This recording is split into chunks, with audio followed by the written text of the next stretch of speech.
नमस्कार दोस्तों, good evening, Ram Ram. स्वागत है सभी का। एक बार फटाफट क्लास को लाइक और शेयर कर दीजिएगा। मैं आपका अपना history teacher Randhir Chaudhary Unacademy digital learning app के इस बहुत ही बेहतरीन YouTube channel WiFi study Rajasthan exams पर हार्दिक स्वागत करता हूं। ये देखिए, ये हमारा यूट्यूब चैनल है वाईफाई स्टडी राजस्थान एग्जाम्स। जिन्होंने अभी तक क्लास को लाइक नहीं किया है, सबसे पहले क्लास लाइक कीजिए, चैनल को सब्सक्राइब कीजिए, बेल आइकन प्रेस करना ना भूले। अभी तक जो स्टूडेंट्स मेरे साथ अन अकेडमी पर नहीं जुड़े हैं, वो जल्दी से जल्दी अन अकेडमी का लर्निंग ऐप डाउनलोड कर लीजिए और मेरे साथ जुड़ जाइएगा। यहाँ पर मुझे फॉलो करिएगा आप। मेरा नाम है रणधीर चौधरी। इस नाम से आप मुझे यहाँ पर सर्च कीजिए, मेरे साथ जुड़िए। यहाँ पर भी मेरी बहुत सी फ्री क्लासेज चल रही है। फिर ध्यान देना, आप में से जो भी स्टूडेंट जिन्होंने अभी तक प्लस कोर्स परचेज नहीं किया है, वो प्लस कोर्स परचेज कर लीजिएगा।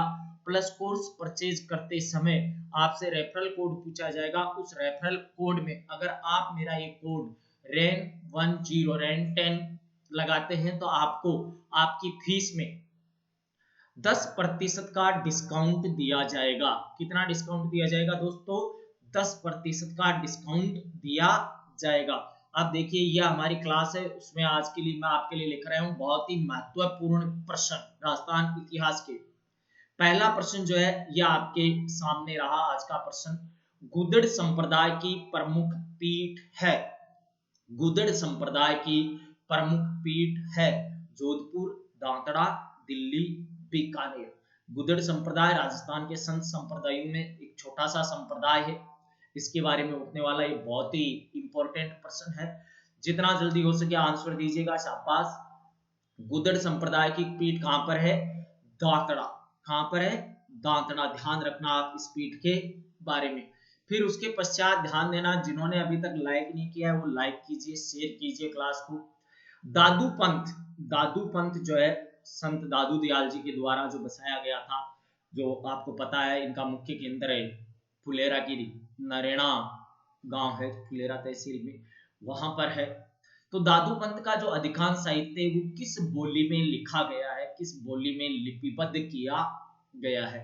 मेवाड़ी, मेवाती, बागड़ी या ढूंढाड़ी? दादू पंथ के जो प्रमुख रचनाएं हैं दादू दयाल की, उनमें ध्यान रखना दादूरी वाणी। कौन सा है? दादूरी वाणी और दादूरा दोहा। ये किस भाषा में है? ये किस भाषा में है? तो याद रख लेना, ये किस भाषा में है? ढूंढाड़ी भाषा में। कौन सी भाषा में? ढूंढाड़ी भाषा में। शाबाश, अच्छा उत्तर दे रहे हैं सभी। राजस्थान में सेव को मानने वाली रियासत कौन सी थी? सेव मत। सेव मत का मतलब जो रियासत, वो शासक जो शिव के उपासक हुआ करते थे, जिस रियासत के शासक भगवान शिव के उपासक थे, वो रियासत इनमें से कौन सी है? जयपुर है, जोधपुर है, अलवर है, बीकानेर है। कौन सी रियासत है जो शिव की उपासक है? कौन सी है? तो ध्यान रख लेना, जोधपुर रियासत। वेरी गुड, शाबाश। यहाँ के शासक सेव मत के अनुयायी है। कौन से मत के अनुयायी है दोस्तों? सेव मत के अनुयायी है। फिर आगे देखिएगा, अगला प्रश्न आपके सामने है। सन्यासियों के सुल्तान के उपनाम से, सन्यासियों के सुल्तान के उपनाम से किसे जाना जाता है? ख्वाजा मोइनुद्दीन चिश्ती, फिर हाजी निजामुद्दीन, हमीमुद्दीन नागौरी, गुलहम खां। किसको जाना जाता है? सन्यासियों का सुल्तान, सुल्तान उल तारकीन। कौन है? सन्यासियों का सुल्तान या सुल्तान उल तारकीन। वेरी गुड, शाबाश। हमीमुद्दीन नागौरी, जिनकी खानका, जिनकी दरगाह है, कहां पर स्थित है? नागौर में स्थित है। ठीक है। फिर अगला प्रश्न, निम्न में से पुष्टि मार्ग के प्रवर्तक कौन है? वो संत बताइएगा जो पुष्टि मार्ग के प्रवर्तक है, जिन्होंने पुष्टि मार्ग को स्वीकार किया था। पुष्टि मार्ग अपने भक्तों के लिए बताया था कि मोक्ष प्राप्ति का एक ही मार्ग है, वो है पुष्टि मार्ग। तो उन संत का आप मुझे नाम बताइएगा। वेरी गुड, शाबाश। कौन है? वल्लभाचार्य जी। कौन है? वल्लभाचार्य जी। नागल पीठ किस संप्रदाय से संबंधित है? नागल पीठ या नगला पीठ किस संप्रदाय से संबंधित है? लालदासी से, नाथपीठ से, दादू से या बिश्नोई से? कौन से संप्रदाय का संबंध नांगल पीठ से है? कौन से संप्रदाय का संबंध नांगल पीठ से है?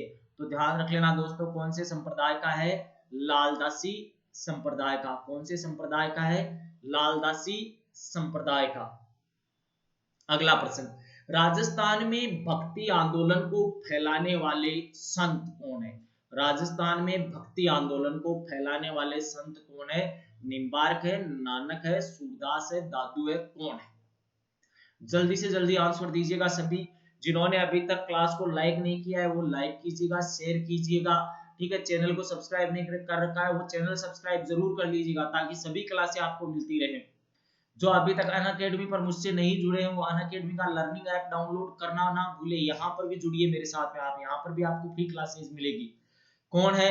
राजस्थान में भक्ति आंदोलन को फैलाने वाले संत है दादू दयाल, संत दादू दयाल। परंतु राजस्थान में भक्ति आंदोलनों का जनक कौन है? तो याद रख लेना संत धन्ना, संत धन्ना जो टोंक जिले के धुवन गांव के रहने वाले हैं, उनको कहा जाता है राजस्थान में भक्ति आंदोलन का जनक। उनको क्या कहा जाता है? भक्ति आंदोलन का जनक। और भक्ति आंदोलन सबसे ज्यादा राजस्थान में फैलाया जिन्होंने, वो कौन है? संत दादू दयाल। संत पीपा के अनुसार मोक्ष साधन है, मोक्ष का साधन है। मोक्ष किससे मिलता है? पीपा के अनुसार संत पीपा जो जाति से क्षत्रिय राजपूत थे, झालावाड़ गागरों के शासक थे, और इन्होंने वैराग्य धारण करते हुए अपने भाई अचलदास खींची को गागरों का शासन सौंप लिया था और खुद भक्ति भावना में लीन हो गए थे। उनके अनुसार मोक्ष का सबसे अच्छा साधन कौन सा है? भक्ति, ध्यान, साधना या पाप? तो ध्यान देना, अभी अभी मैंने शब्द निकाला था, आपको हिंट दिया था भक्ति वाला कि खुद क्या करते हैं? राजपाट त्याग कर भगवान की भक्ति में लीन हो जाते हैं। तो इनके अनुसार मोक्ष का साधन एक ही है, कौन सा? भक्ति। फिर देखिए अगला, ईश्वर केवल मनुष्य के सद्गुण को पहचानता है। ईश्वर केवल मनुष्य के सद्गुण को पहचानता है, उसके दुर्गुण व जाति नहीं पूछता। उसके दुर्गुण व जाति नहीं पूछता। आगामी दुनिया में कोई जाति नहीं होगी, यह सिद्धांत किस भक्ति संत का था? यह सिद्धांत कि ईश्वर को सिर्फ मनुष्य के सद्गुण ही ईश्वर तक पहुंचाते हैं। ईश्वर उसके किए गए पापों को, उसकी जाति पाति को ध्यान में नहीं रखता है। और इनका मानना था कि आने वाले समय में जाति नाम का कोई सिद्धांत ही नहीं रहेगा। ये किस संत की अवधारणा थी? तो याद रख लेना, रामानंद। कौन थे? रामानंद। रामानंद वो भक्ति संत जिन्होंने दक्षिण के भक्ति आंदोलनों को उत्तर भारत में पहुंचाया था। शाबाश, जिन्होंने दक्षिण के भक्ति आंदोलन को उत्तर भारत में पहुंचाया था। ये दक्षिण और उत्तर के भक्ति आंदोलन के सेतु कहलाते हैं। रामानंद वो थे जिन्होंने जाति पाति से दूर रहकर निम्न वर्ण के शिष्यों को भी शिक्षा प्रदान की थी। इनके अलग अलग जातियों के शिष्य हुआ करते थे। कबीर एक जुलाहा, इन्हीं का शिष्य था। सजना एक कसाई, इन्हीं का शिष्य था। सेना जो जाति से नाई था, इन्हीं का शिष्य हुआ करता था। ठीक है। इसके अलावा संत पीपा रामानंद के ही शिष्य थे जो क्षत्रिय थे। अलग अलग जातियों से इनके शिष्य हुआ करते थे। अगला प्रश्न, सलेमाबाद अजमेर में किस संप्रदाय का केंद्र है? सलेमाबाद अजमेर में किस संप्रदाय का केंद्र है? बहुत ही अच्छा प्रश्न है, बहुत प्रसिद्ध है। सलेमाबाद का जो केंद्र है वो बताइए, सलेमाबाद में किस संप्रदाय का केंद्र है? तो ध्यान रख लेना, कौन से का है? निम्बार्क संप्रदाय का। कौन से संप्रदाय का है? निम्बार्क संप्रदाय का। Very good. राजस्थान में वल्लभ संप्रदाय, वल्लभाचार्य जी वाले, ठीक है ना, वल्लभ संप्रदाय का प्रमुख धार्मिक स्थल कहां पर है? वल्लभ संप्रदाय का प्रमुख धार्मिक स्थल जल्दी बताइए। वल्लभ संप्रदाय के लोग कृष्ण के उपासक होते हैं। कहां पर है? नाथद्वारा और कांकरोली में। कहां पर है? नाथद्वारा और कांकरोली में। आई बात समझ में? मीरा के पिता का नाम क्या था? मीरा के पिता का नाम क्या था? बताइए, फटाफट आंसर आना चाहिए आपका 100 की स्पीड से। क्लास लाइक और शेयर करते जाइए फटाफट। क्लास लाइक और शेयर होनी चाहिए, लाइक और शेयर नहीं रुकनी चाहिए। जिन्होंने चैनल को सब्सक्राइब नहीं किया है वो फटाफट चैनल को सब्सक्राइब कर लीजिएगा। चैनल सब्सक्राइब करना मत भूलिएगा। कौन है? मेड़ता के शासक रतन सिंह मेड़तिया। मेड़ता के शासक रतन सिंह मेड़तिया। राजस्थान की राधा मीराबाई का जन्म 1498 में मेड़ता रियासत के गांव कुड़की में हुआ था। कौन से गांव में? कुड़की गांव में, जो आजकल किस जिले में पड़ता है? पाली जिले में। परंतु उस समय ये किस रियासत के अधीन गांव हुआ करता था? मेड़ता रियासत के। इन्हीं मीराबाई का विवाह साल 1511 में मेवाड़ के महान प्रतापी शासक महाराणा संग्राम सिंह के बड़े पुत्र राणा कुंवर भोजराज के साथ इनका विवाह हुआ था। आई बात समझ में? अभिलेखों के अनुसार राजस्थान में 8वीं शताब्दी के मध्य किस देवता की सर्वोच्च रूप से पूजा की जाती थी? अभिलेखों में 8वीं शताब्दी के आसपास किस देवता को सर्वाधिक आह्वान किया गया है? क्षत्रियों के द्वारा सबसे ज्यादा स्तुति किस देवता की गई है? बताइए, बार बार किस देवता की बारे में जानकारी मिलती है हमें अभिलेखों शिलालेखों को पढ़ते हैं हम 8वीं शताब्दी के, तो याद रख लेना। शाबाश, वेरी गुड। कौन से देवता है? शिव। कौन से देवता है? शिव।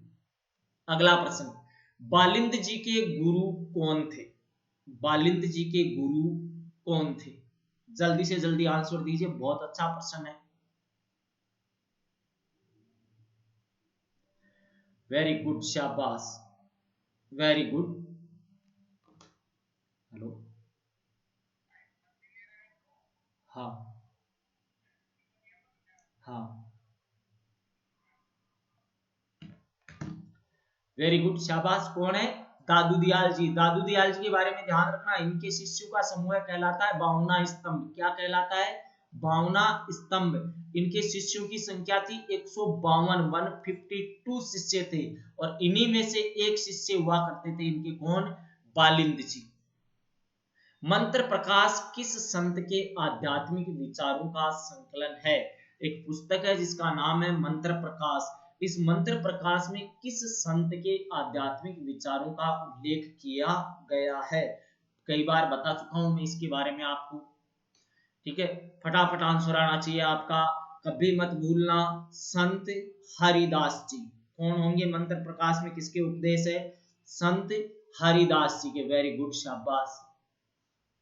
कायस्थ जाति में विवाह के छठे दिन, कायस्थ जो जाति होती है उसमें विवाह के छठे दिन वधु पक्ष की ओर से वर पक्ष को दिया जाने वाला बड़ा भोजन क्या कहलाता है?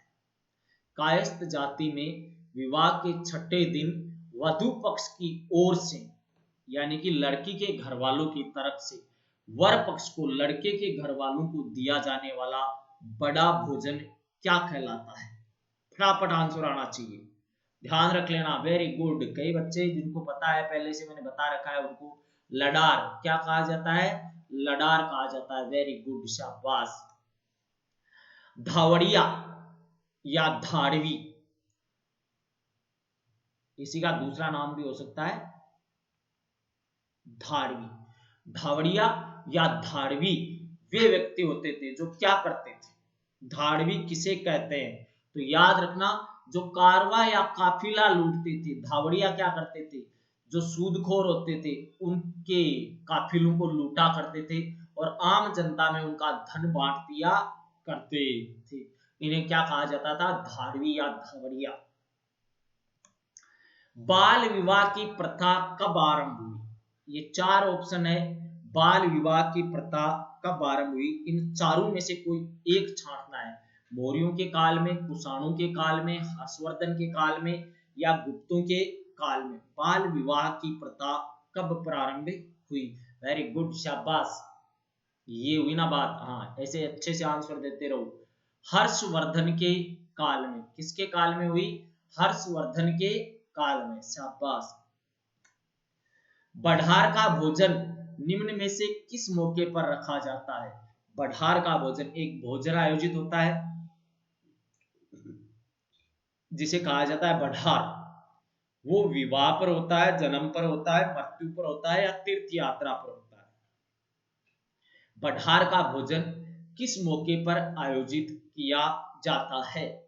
जल्दी से जल्दी आंसर आने दीजिए। वेरी गुड, शाबाश। किस मौके पर? विवाह के मौके पर जो भोजन दिया जाता है उसको क्या कहा जाता है? बढ़ार कहा जाता है। क्या कहा जाता है? बढ़ार कहा जाता है। निम्न में से सुमेलित नहीं है। इनमें से, ये चार ऑप्शन है आपके सामने, इनमें से एक असुमेलित है। वो एक असुमेलित छांटिया। राष्ट्रीय ध्वज 22 जुलाई 1947 को अपनाया गया। राज्य चिन्ह 26 जनवरी 1950 को अपनाया गया। राष्ट्रीय पंचांग 22 जुलाई 1957 को अपनाया गया। राष्ट्रगान 24 जनवरी 1950 को अपनाया गया। कौन सा इनमें से सही है? जल्दी से जल्दी बताइएगा मुझे। इनमें से सुमेलित कौन सा नहीं है? ये सुमेलित नहीं है राष्ट्रीय पंचांग वाला, ध्यान रख लेना। बाकी के तीनों एकदम अपने आप में सुमेलित है। वेरी गुड, शाबाश। जो इक्के दुक्के सही आंसर दे रहे हैं, वेरी गुड, शाबाश। हिंडोलात्सव, हिंडो हिंडो जानो ना, झुल्लो। हिंडोलात्सव किस महीने में मनाया जाता है? हिंडोलात्सव, हिंडोला उत्सव कौन से महीने में मनाया जाता है? जल्दी आंसर आने दो। देखिए, वेरी गुड, शाबाश। हिंडोला उत्सव कौन से महीने में? श्रावण और भाद्रपद के महीने में। सावन भादो में। कब? सावन भादो में। किस दिन निम्बार्क पीठ सलेमाबाद में मेला भरता है? निम्बार्क पीठ सलेमाबाद में मेला किस दिन भरता है? जल्दी से जल्दी आंसर बताइएगा। निम्बार्क पीठ सलेमाबाद में मेला किस दिन भरता है? फटाफट आपका आंसर आना चाहिए मेरे सामने, जल्दी से जल्दी। हाँ जी, बिल्कुल। निम्बार्क के संप्रदाय के लोग भी किसे मानते हैं, किसकी पूजा करते हैं? राधा कृष्ण की। तो किस दिन होगा? राधा अष्टमी को मेला भरेगा। किस दिन भरेगा? राधा अष्टमी को। माहेश्वरी समाज में राखी का त्योहार किस दिन मनाया जाता है? माहेश्वरी समाज में राखी का त्योहार किस दिन मनाया जाता है? क्या बात है, क्या बात है, शाबाश, वेरी गुड, वेरी गुड। किस दिन मनाया जाता है? भाद्र कृष्ण पंचमी को। किस दिन मनाया जाता है? भाद्र कृष्ण पंचमी को। अगला देखिए, किस पूर्णिमा को रास पूर्णिमा के नाम से भी जाना जाता है? किस पूर्णिमा को रास पूर्णिमा के नाम से भी जाना जाता है?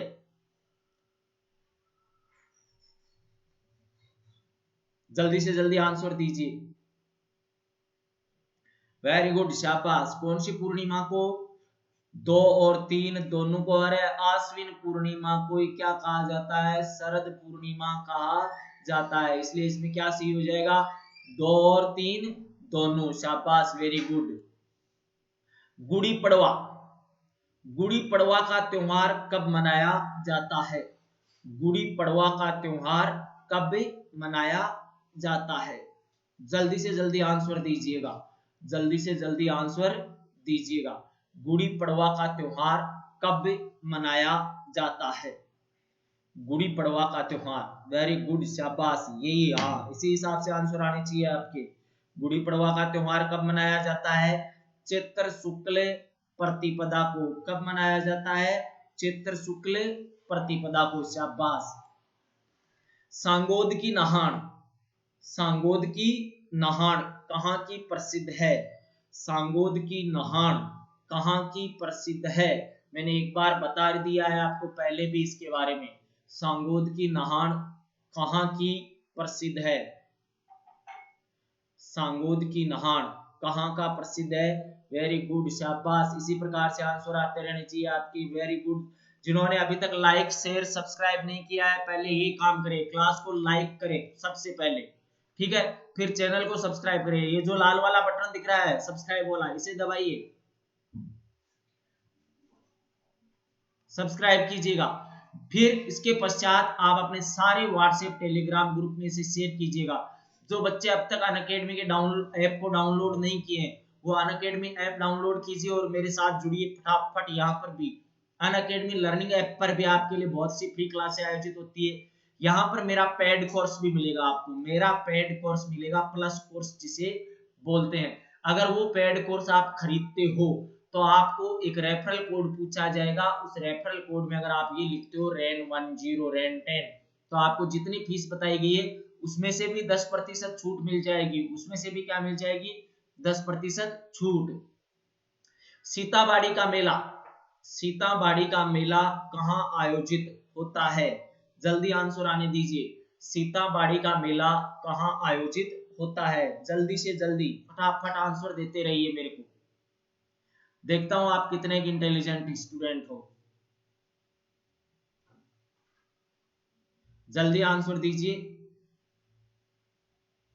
वेरी गुड, शाबाश। कहां पर? 12 में। सीताबाड़ी का मेला कहां पर आयोजित होता है? 12 में, शाबाश। पैगंबर हजरत इब्राहिम द्वारा अपने लड़के हजरत इस्माइल की अल्लाह को कुर्बानी देने की स्मृति में कौन सा त्योहार मनाया जाता है? पैगंबर हजरत इब्राहिम द्वारा अपने लड़के हजरत इस्माइल की अल्लाह को कुर्बानी देने की स्मृति में कौन सा त्योहार मनाया जाता है इस्लाम धर्म में? जल्दी आंसर आने दीजिए आप। पैगंबर हजरत इब्राहिम द्वारा अपने लड़के की कुर्बानी दी गई थी, उस दिन को आज किस त्योहार के रूप में मनाया जाता है? तो याद रख लेना, किस त्योहार के रूप में मनाया जाता है? ईद उल जुहा के रूप में। किसके रूप में मनाया जाता है? ईद उल जुहा के रूप में। Very good. ईद ईद उल मिलादुल नबी, ईद उल मिलादुल नबी का त्योहार किसकी याद में मनाया जाता है? जल्दी ऑप्शन पढ़िएगा और मुझे जल्दी से जल्दी बताइएगा। ईद उल मिलादुल नबी, ईद उल मिलादुल नबी का त्योहार किसकी याद में मनाया जाता है? जल्दी से जल्दी बताइएगा आप, जल्दी से जल्दी बताइएगा। वेरी गुड, हजरत मोहम्मद के जन्मदिन की याद में। किसकी याद में? हजरत मोहम्मद साहब के जन्मदिन की याद में। गिद्दड़ नृत्य या गिंदड़ नृत्य का संबंध किस क्षेत्र से? गिद्दड़ नहीं होता है, ये गिंदड़ होता है। गिंदड़ नृत्य जो है, ये गिंदड़ नृत्य किस क्षेत्र से संबंधित है? बताइएगा मुझे, फटाफट आंसर आना चाहिए। बहुत प्रसिद्ध है ये, जिस भी क्षेत्र में होता है राजस्थान में, उस क्षेत्र में बहुत प्रसिद्ध है, पूरे राजस्थान में चर्चित रहता है गिंदड़ नृत्य। होली के टाइम पर किया जाता है शेखावाटी में। होली के टाइम पर कहां पर किया जाता है गिंदड़ नृत्य? शेखावाटी में किया जाता है। वेरी गुड, शाबाश शाबाश, वेरी गुड वेरी गुड, बहुत ही अच्छा बहुत ही अच्छा। हाँ, इसी हिसाब से चलने दीजिए। जिन्होंने अभी तक क्लास को लाइक नहीं किया है, सबसे पहले क्लास को लाइक कीजिएगा, शेयर कीजिएगा। क्या करना है? शेयर करना है। चैनल को सब्सक्राइब जरूर करना है, सब्सक्राइब जरूर करना है। जो बच्चे अब तक अनअकैडमी के चैनल पर, अनअकैडमी का लर्निंग और ऐप जिन्होंने डाउनलोड नहीं किया है, फटाफट ऐप डाउनलोड कीजिए और यहाँ भी मेरे साथ जुड़िए। आपको यहाँ पर भी बहुत सी फ्री स्पेशल क्लासेज मिलेगी। ठीक है बच्चों, आज के लिए बहुत है। आज मैं आपके लिए इतने ही, मात्र 30 क्वेश्चन ही पूछ पाऊंगा। आगे की क्लास में क्वेश्चनों की संख्या बढ़ाएंगे। आप एक बार कमेंट में अपनी प्रतिक्रिया जरूर दीजिएगा कि ये क्वेश्चन सीरीज आपको कैसी लगी। आप सभी के उज्जवल भविष्य की शुभकामनाओं के साथ मैं अभी विदा लेता हूं। Okay, tata, bye bye.